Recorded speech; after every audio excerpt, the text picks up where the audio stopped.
இந்த வீடியோ பார்க்குற எல்லாருக்கும் வணக்கம். இது உங்கள் ரெஸ்லிங் கிங் தமிழ். நான் உங்கள் ரகுமான். எல்லோரும் நல்லா இருக்கீங்கன்னு நினைக்கிறேன். இன்றைக்கி நம்ம சேனலில் ராக்கை பற்றின ஒரு செய்தி. ராண்டி ஆர்டன் தோற்று போய்ட்டு அதுக்கப்புறம் சண்டை போட மாட்டேன் அப்படிங்கிற மாதிரி சொல்லியிருக்கிறாரு. இதை தவிர்த்து ஓபாவை பற்றி, ப்ராகை பற்றி அண்ட் மோர் அப்டேட்டை பற்றி தான் இன்றைக்கி நம்ம வீடியோ பார்க்க போகிறோம். முதலாக ரெஸ்லிங் கிங் தமிழுக்கு வந்திருக்கீங்களா? அந்த சிவப்பு கலர் பட்டனை மறக்காமல் கிளிக் பண்ணி வச்சுக்கோங்க. அந்த பெல் ஐக்கானை கிளிக் பண்ண மூலிமா தினமும் ரெஸ்லிங் செய்திகளை தமிழ் மொழியில் தெரிஞ்சுக்கோங்க. முதல்ல இதை நல்லதுன்னு சொல்கிறதா இல்லாட்டா கெட்டதுன்னு சொல்கிறதா இல்லாட்டா எதுடா அப்படி பண்ணீங்க அப்படின்னு சொல்கிறதான்னு தெரில. பேட் மெக்கஃபி ராண்டி ஆர்டன் கூட சேர்ந்தது. இப்போ பொதுவாகவே பார்த்தீங்கன்னா, இப்போ நான் ஒரு காமனான ஒரு ரெஸ்லிங் ஃபேனுங்க. எனக்கு ராண்டி ஆர்டன் தான் ரொம்ப பிடிக்கும். அப்படிங்கும் போது பேட் மெக்கஃபி சேர்ந்தது பிடிக்கும். ஆனால் காமனாக ஒரு ரெஸ்லிங் ஃபேன் வந்து பார்க்கும்போது நாங்கள் என்னெல்லாமோ எதிர்பார்த்தோம், நடந்தது ஒன்று, இது அந்தளவுக்கு ஒர்த்தா இல்லை அப்படிங்கிறது தான் காமன் ரெஸ்லிங் ஃபேன்ஸோடைய கரெக்டு தானே? இப்போ ராண்டி ஆர்டன் பேட் மெக்கஃபி கூட சேர்ந்ததுனால ஃபேன்ஸ் எல்லாருமே பார்த்தீங்கன்னா பேட் மெக்கஃபியை சேர்த்ததுக்கு இதுக்கு நீங்கள் ஓடிசியை சேர்த்துருக்கலாம், அது கூட நல்லா தான் இருக்கும் அப்படிங்கிற மாதிரி கலாய்ச்சிட்டு வராங்க. இதை பார்த்த பேட் மெக்கஃபி தன்னுடைய சோஷியல் மீடியாவில் ஒரு தகவலை சொல்லியிருக்காரு. நான் ராண்டி ஆர்டன் கூட சேர்றேன்னா ராண்டி ஆர்டன் பொசிஷனலி ஒரு மிகப்பெரிய ஆளாக இருக்கிறாரு. அதாவது அவர் வந்து கண்டிப்பாக வெற்றி பெறுவார்.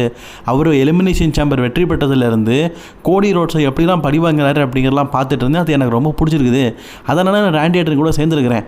நான் இப்போ ஒரு விஷயம் சொல்கிறேன். ஒருவேளை ராண்டி ஆர்டன் ரெசல்மேனியா அரங்கத்தை விட்டு வெளியே போகும்போது அவனுடைய ஷோல்டரில் சாம்பியன்ஷிப் இல்லை, அதாவது ராண்டி ஆர்டன் ரெசல்மேனியாவில் தோத்துட்டா இதுக்கப்புறமா சண்டையே போட மாட்டேன் அப்படிங்கிற மாதிரி பேட் மெக்கஃபி சொல்லியிருக்காரு. அப்போது ராண்டி ஆர்டன் சாம்பியன் ஆகிறது கன்ஃபார்மாக? பேட் மெக்கஃபி சண்டையே போட மாட்டார்னா பேட் மெக்கஃபிக்காக கண்டிப்பாக டபிள்யூடபிள்யூ பார்த்தீங்கன்னா ராண்டி ஆர்டனை வின் பண்ண வைப்பாங்க அப்படிங்கிற மாதிரிலாம் நினச்சிட்டு இருப்பீங்களே. முதல்ல இந்த பேட் மெக்கஃபி யார்? அவர் ஒரு கமெண்டர். டபிள்யூடபிள்யூவில் மொத்தமாகவே பார்த்தீங்கன்னா 4 மேட்ச் தான் சண்டை போட்டிருக்காரு. அதுவும் டைம் பாஸ்க்காக சண்டை போட்டிருக்காரு. பெரிய மல்யுத்த வீரர்லாம் கிடையாது, ஆனால் நல்லா சண்டை போடுவார். இல்லை நான் சொல்ல மாட்டேன். போட்டிருக்கிறது யார் கூட தெரியுமா? வின்ஸ் பிக்மன் கூட, ஆஸ்டின் தேரி கூட, அதுக்கப்புறம் குந்தர் கூட, இப்படி ஒரு சில மேட்சஸ் எல்லாம் விளையாடிருக்காரு. ஆனால் முழுக்க கமெண்ட்ரி பண்ணுவார் தான். இவர் இதுக்கப்புறம் ரெஸ்லிங் பண்ணா என்ன பண்ணாட்டா என்ன, அதாவது ஒரு படத்தில் சொல்லுவாங்க, இதுக்கப்புறமா நீ வயசுக்கு வந்தா என்ன வராட்டா என்ன, அதே மாதிரி பேட் மெக்கஃபி எதை பெட்டுக்கு வச்சிருக்கிறாரு? ஒருவேளை ராண்டி ஆர்டன் இதில் தோற்று போயிட்டார்னா நான் இதுக்கப்புறமா ரிங்கில் சண்டையை போட மாட்டேன்னு. முதல்ல பேட் மெக்கஃபியை சண்டை போடுறதுக்கு யார் எதிர்பார்த்தா? யாருமே எதிர்பார்க்கல. ஆனாலும் ரசிகர்கள் மத்தியில் இப்போ இந்த ஸ்டோரி மேலே கொஞ்சம் இன்ட்ரெஸ்ட் ஆகிருக்குது. இல்லை அப்படின்னு நான் சொல்ல மாட்டேன். ஆனால் முழுக்க ஃபேன்ஸ் எல்லாம் பார்த்தீங்கன்னா இப்போ ராண்டி ஆர்டன் மேலே கோபமாக தான் இருக்கிறாங்க. ஏன்னா ராண்டி ஆர்டன் ஒருத்தரே போதும் இந்த ஸ்டோரியை நல்லா கொண்டு போகிறதுக்கு. தேவையே இல்லாமல் பேட் மெக்கஃபியை சேர்த்து என்னடா இது குழப்பி விட்ருக்கீங்க அப்படிங்கிற மாதிரி தான் இருக்குது. இதுக்கான தெளிவான விளக்கத்தை பேட் மெக்கஃபியை சொல்லிட்டாரு. நான் வீட்டில் இருக்கும்போது டபிள்யூடபிள்யூ பார்த்தீங்கன்னா என்ன அழைக்கலை, டிகேஓ குரூப்ஸ் தான் அழைச்சாங்க. அதாவது டிகேஓ குரூப்ஸோட ஐடியாவாம். டபிள்யூடபிள்யூ பார்த்தீங்கன்னா ராண்டி ஆர்டனை ஹீல் கேரக்டர் பண்ண வைக்கணும் அப்படிங்கிறது அவங்களோட ஐடியா. ஆனால் ஒருத்தர்கிட்ட மர்மமாக பேசிக்கிட்டு இருக்காருல்ல, அது வந்து கண்டிப்பாக பேட் மெக்கஃபியாக தான் இருக்கணும்.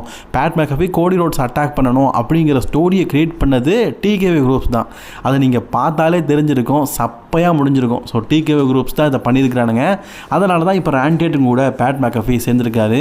அண்ட் கைஸ், ஒரு விஷயம் சொல்லட்டா, ரெசல்மேனியா டைமில் ராஸ் எப்பவுமே நல்லா இருக்கும். நீங்கள் ராவை பார்த்தாலே தெரியும். அதில் ரோமன் ரெயின்ஸோ அல்லது பெரிய ரெஸ்லர்ஸ் இல்லாட்டாலும் ஸ்டோரியை நல்லா கொண்டு போவாங்க. ஆனால் கோடி ரோட்ஸ், ராண்டி ஆர்டன் இப்படி பெரிய ரெஸ்லர்ஸ் இருந்தும் இந்த வாரம் நடந்து முடிஞ்ச Friday night SmackDown worst SmackDown அப்படிங்கிற பேரை பெற்றிருக்குது. ஏன்னா ஃபேன்ஸ் யாருக்குமே இந்த வாரம் நடந்து முடிஞ்ச ஸ்மாக்டவுன் கொஞ்சம் கூட பிடிக்கலையா? உங்களோட கருத்து என்ன? ரெசல்மேனியாக்கான நாட்கள் விரல்களை விட்டு எண்ணும் அளவுக்கு ரொம்பவே பக்கத்தில் வந்துட்டு டோட்டலி டபிள்யூடபிள்யூ பார்த்தீங்கன்னா சரிப்பா நாங்கள் டே 1ல் 6 மேட்ச்சு, டே 2ல் 6 மேட்ச்னு சொல்லிட்டு 12 மேட்சை கன்ஃபார்ம் பண்ணிட்டாங்க. இதை தவிர்த்து இன்னும் ஒரு சில மேட்சஸ் கன்ஃபார்ம் ஆகும். நிறைய மேட்சஸ் கன்ஃபார்ம் ஆகாமல் தான் இருக்குது. இப்போதைக்கு டபிள்யூடபிள்யூ பார்த்தீங்கன்னா எல்ஐ நைட்டோடைய ஸ்டோரில் என்ன முழுக்க பார்த்தீங்கன்னா ஸ்பீடு பக்கம் திருப்பிட்டாங்க. So social media megastar versus YouTube மெகாஸ்டார்னு சொல்லிட்டு இவங்களுக்குள்ள ஒரு மேட்ச் நடக்க போகுது. ஆனால் என்ன ஒரு விஷயம்னா டபிள்யூடபிள்யூ பார்த்தீங்கன்னா இதை ஒரு 6 மேன் டாக் டீம் மேட்சாக நடத்த போகிறாங்களாம். அந்த செய்தி நமக்கு கிடச்சிருக்குது. ஆல்ரெடி நம்ம இதை பற்றி சொல்லியிருப்போம். நம்ம Jimmy and Jey Usos and LA Knight இவங்க 3 பேருமே டாக் டீமாக இணைந்து விஷன் கூட ரெசல்மேனியாவில் மோத போகிறாங்களாம். ப்ரோ இதெல்லாம் எதுக்கு ப்ரோ, இது நல்லாவா இருக்கும் அப்படிங்க கேட்குது. எனக்கு புரியுது. ஆக்சுவலி வேறு வழி இல்லை கைஸ். ஏன்னா ஊசோஸுக்கும் விஷனுக்கும் நிறைய time talk team championship match நடந்துருச்சு. அது சலிப்பை தட்டிருச்சு. அதே மாதிரி ஸ்பீடை நம்பி டபிள்யூடபிள்யூ பார்த்தீங்கன்னா களை இறங்க முடியாது. ஏன்னா ஸ்பீடு வந்து ராயல் ரம்பில் மட்டும் தான் சண்டை போட்டிருக்காரு. அதில் என்ன பண்ணார்? ஓடிஸை ரிமூவ் பண்ணார். அடுத்தது ப்ரான் பிரேக்கர்கிட்ட அடி வாங்கினார். அதுலேயே காலில் அடிபட்டுன்னு சொல்லியிருக்காரு. ஒரு தடவை பார்த்தீங்கன்னா ராண்டி ஆர்டன் கூட சர்ப்ரைஸாக வந்திருக்கிறாரு. அதுவும் லோகன் பாலுடைய தலைமையில். இவ்வளோ தான். ஸ்பீடு வந்து இன்னும் ப்ராப்பராக ஒரு மேட்ச் கூட சண்டை போடலை. பட் ஆனால் WWE பார்த்தீங்கன்னா ஸ்பீடு ஒரு செலிபிரிட்டி, யூடியூப்பில் மெகா ஸ்டார், நம்ம எல்லாருக்குமே தெரிஞ்ச விஷயந்தான். இப்போ ஒன்றும் இல்லைங்க, எல்லா நைட்டும் ஸ்பீடும் அதை அடிச்சுக்குவாங்களா, அதை யூடியூப்பில் WWE பார்த்தீங்கன்னா அப்லோட் பண்ணியிருக்கிறாங்க. அவரோட லைவ் ஷோவில் வந்து அட்டாக் பண்ணது அது 1 மில்லியனுக்கும் மேலே வியூஸ் வந்துருக்குது. அதாவது ஸ்பீடு எல்ஐ நைட்டோட செக்மெண்ட்டே ரோமன் ரெயின்ஸோடைய செக்மெண்ட் அளவுக்கு வியூஸ் கிடச்சிருக்குதுன்னா, ஸோ ஸ்பீடை பார்த்தீங்கன்னா ஃபேன்ஸ் அந்த அளவுக்கு லைக் பண்ணுறாங்க. யூடியூபர்ஸ் எல்லாருமே பார்த்தீங்கன்னா ஒரு பெரிய செலிபிரிட்டியாக தானே இருப்பாங்க. அதில் ஒரு சில பேர் ரொம்ப செலிபிரிட்டி, அதில் ஸ்பீடு முக்கியமான ஆள். அதனால தான் ஸ்பீடை வச்சு WWE பார்த்தீங்கன்னா இந்த வருஷம் ரசல்மனியாவை முடிக்கணும் அப்படின்னு சொல்லிட்டு ஆசைப்பட்றாங்க. அதனால் WWE பார்த்தீங்கன்னா ஸ்பீடுக்கு இந்த வருஷம் ரசல்மனியாவில் ஒரு மேட்ச் கொடுக்க போகிறாங்க. அதை சிங்கிள்ஸ் மேட்சாக கொடுத்தா நல்லா இருக்காது. அது மட்டும் இல்லாமல் நிறைய பேர் வந்து ரசல்மனியா மேட்சுக்காக காத்திருக்காங்க. அப்படிங்கிறதுனால இதை ஒரு 6 மேன் டாக் டீம் மேட்சாக நடத்தியிருக்கிறாங்க. நடத்த போகிறதா நமக்கு ஒரு செய்தி கிடச்சிருக்குது. இதுக்கான பதில் இந்த வாரம் நடக்க போகிற மண்டே நைட்டால் தெரிஞ்சிடும். கைஸ், இந்த வாரம் நடக்க போகிற மண்டே நைட்டா, அதுக்கப்புறமா கடைசி மண்டே நைட்டா, இன்னும் 2 மண்டே நைட்டாக தான் இருக்குது ரசல்மனியாவுக்கு. ஸோ ஸ்மாக்டவுனை கம்பேர் பண்ணும்போது மண்டே நைட்டாக நல்லா இருக்குன்னு சொல்லிட்டு எதிர்பார்க்கலாம். WWE பார்த்தீங்கன்னா அஃபிஷியலி ஒரு விஷயத்த சொல்லியிருக்கிறாங்க. இந்த வாரம் நடக்க போகிற மண்டே நைட்டாவை ஹேண்டலிங் பண்ண போகிறதே பார்த்தீங்கன்னா 2 தலைமை தான். ஒன்று டிவிகே, இன்னொன்று டிஎம்கே. நான் சொல்கிறத நினச்சி கோபப்படாதீங்க. நான் சொல்கிறது அப்படியே ரஸ்லிங்கில் பாருங்கள். ஒன்று பிராக் லெஸ்னரோட ஸ்டோரி லைன், இன்னொன்று குந்தோருடைய ஸ்டோரி லைன். அதாவது WWE பார்த்தீங்கன்னா இந்த வாரம் நடக்க போகிற மண்டே நைட்டாக பார்த்தீங்கன்னா தளபதி தலை வரப்போகிறது கிடையாது. எஸ், ரோமன் ரெயின்ஸ் வரப்போகிறது கிடையாது. பங்கு ஒரு சின்ன ப்ரொமோ மட்டும் தான் பேசுவார் போல இருக்குது. மற்றபடி பார்த்தீங்கன்னா அவர் வந்து ரோமன் ரெயின்ஸோடைய ஸ்டோரிகளெல்லாம் இன்வால்வ்மெண்ட் ஆக மாட்டார். ஆல்ரெடி செத் ரோலன்ஸை பார்த்தீங்கன்னா குந்தர் அட்டாக் பண்ணியிருக்காரு. பார்லிமெனுடைய ஸ்டோரி இருக்குது. இதை பெருசாக போகிறாங்க. அதாவது எதனால் குந்தர் அட்டாக் பண்ணாரு, ரசல்மனியால இவங்களுக்குள்ள ஒரு match. So Logan Paul, Austin Theory இவங்கெல்லாம் என்ன பண்ண போகிறாங்க, இதுக்கும் மேலே பிரான் பிரேக்கருடைய இன்ஜுரி அப்டேட், இதையும் தாண்டிடும் குந்தர் கூட பார்லிமெண்ட் வந்து பயணிப்பாரா, இப்படி எக்கச்சக்க கேள்விகள் பல ரசிகர்கள் இருக்குது. அதை தெளிவு பண்ணும் விதமாக பார்த்தீங்கன்னா செத்ரான்ஸ்க்கும் குந்தருக்கும் ஒரு கான்ஃபரன்ஸ் ஸ்டோரியில் நடக்க போகுது. அண்ட் இதை தவிர்த்து இன்னொரு முக்கியமான விஷயத்தையும் சொல்லியிருக்கிறாங்க. Yes, beast incarnate Brock Lesnar headline to the Oba Femi. அதாவது ஓபா ஃபெமி பிராக் லெஸ்னரும் இவ்வளோ நேரம் பார்த்தீங்கன்னா நம்ம பார்த்துருப்போம். ஒன்று ஓபா வந்து பிராக் அடிப்பார், இல்லாட்டா 2 பேரும் மாற்றி மாற்றி அடிச்சுக்குவாங்க. அதுலேயும் செக்யூரிட்டி கார்டெல்லாம் தூக்கி போட்டு மிதிப்பாங்க. இது வீக்லி நடக்கிறது தான். ஸோ இதுக்கப்புறமா அப்படி இல்லை, 2 பேருக்குள்ளே ஒரு ஃபேஸ் டு ஃபேஸ் செக்மெண்ட் நடக்க போகுது. அதாவது 2 பேரும் மாறி மாறி தன்னுடைய கெரியரை பற்றி பேசிக்க போகிறாங்க.